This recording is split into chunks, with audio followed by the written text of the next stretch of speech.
Então, bom dia. Nós vamos finalizar agora o capítulo a respeito do Renascimento, dando continuidade ao outro vídeo, tá certo?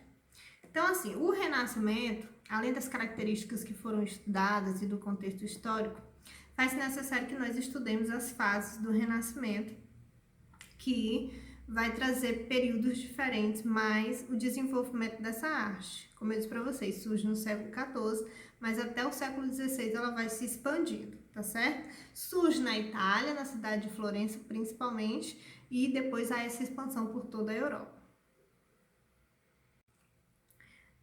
A primeira fase do Renascimento, ela é conhecida pelos italianos, intitulada por eles mesmos, de Trecento, porque na verdade faz referência ao século XIV. Então, assim, em italiano, eles abreviam o ano, por exemplo, 1300. Então, a abreviação fica 300 e, na verdade, nós estudamos essa primeira fase do Renascimento no século XIV, intitulada de 300, tá certo? O que teve nessa primeira fase? A criação, o surgimento do próprio Renascimento no século XIV e as questões de onde surge. Como Florença vai ser a cidade da Itália em que vai favorecer o surgimento dos artistas renascentistas, existe um motivo muito real para isso. Florença era muito agitada, muito aquecida comercialmente, existia uma troca de cultura muito grande e esses artistas estavam inspirados para fazer outro tipo de arte, principalmente no que se contestava a arte padrão da Idade Média. Então a gente vê aí as primeiras obras renascentistas do século XIV, nessa fase intitulada de Trecento. Entre muitas obras desse período, que foi a primeira fase do Renascimento, do movimento, nós temos aí o Dante Alighieri, que é um dos principais literatos desse período. Ele é da cidade de Florença. E ele traz a obra A Divina Comédia. Na verdade, é uma obra consagrada aí mundialmente. Então, o que traz de interessante? É uma narrativa até um pouco religiosa, professora, porque ele conta a história em que ele é protagonista, que ele vive a experiência de fazer um trajeto nas 3 dimensões: o inferno, o purgatório e o paraíso. Então, não deixa de ser uma narrativa religiosa. O que difere do que a influência da Igreja Católica acabava manifestando em relação à nova forma de arte e de literatura? O que difere é exatamente esse aspecto dele colocar-se como protagonista em uma história e de se trazer principalmente o idioma italiano. Todas as obras até então eram escritas em latim. Então, ele é o primeiro a escrever um livro em italiano. Então, isso é extremamente importante. Nós vemos aí a autonomia desse autor e de se firmar nesse sentido de escolher escrever em italiano e dessa obra ser publicada em italiano. A próxima fase é a fase do 400, que quer dizer o século XV, né? O movimento renascentista ele adquire um caráter expansionista no século XV, então é o momento de se expandir, ela não fica só na Itália, os outros países vão aderir a essa arte renascentista, então é um aspecto importante na questão desse desenvolvimento.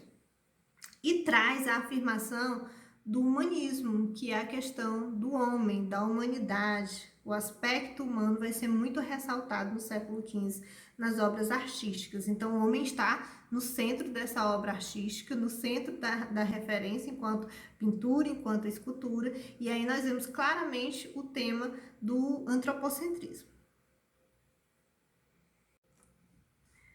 Na fase do 400, nós temos aí essa expansão, como foi falado, e nós temos alguns destaques, tanto na arte da pintura, da escultura, como da literatura também, tá? Então, assim, o Erasmo de Roterdã, nessa época, era um dos ferrenhos críticos da Igreja Católica, então era admirador da ciência, do estudo, da pesquisa, e em vários dos seus escritos ele criticava a Igreja Católica, como por exemplo o Espírito Crítico, que é a obra que eu coloquei para vocês. Então nós temos aí algumas observações desse período. Como também, até porque ele elogiava muito conhecimento, no século XV nós vamos ver que a Europa acaba se abrindo a outras questões, como, por exemplo, as bibliotecas. Elas têm um lugar importante no século XV na Europa, porque as pessoas vão valorizar o conhecimento, o estudo científico. E isso é fruto do Renascimento. E, por fim, a fase do cinquecento, que corresponde ao século XVI.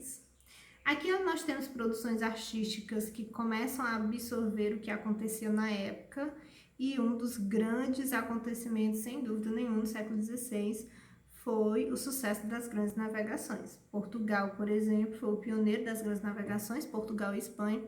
Então, nós temos essa absorção da arte nesse sentido.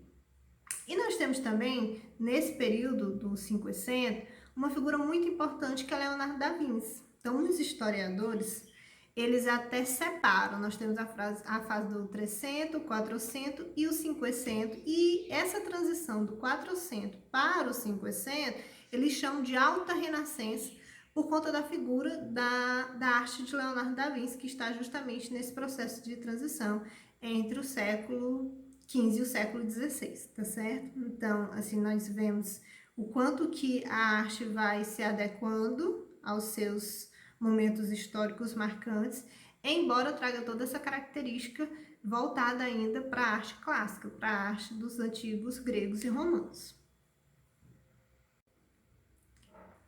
No século XVI, a gente já tem grandes nomes na arte, como eu disse para vocês, Leonardo da Vinci vai fazer parte dessa transição, mas nós temos também o Michelangelo com as pinturas na Capela Sistina, a Basílica de São Pedro, como se fosse um museu, né, em uma igreja.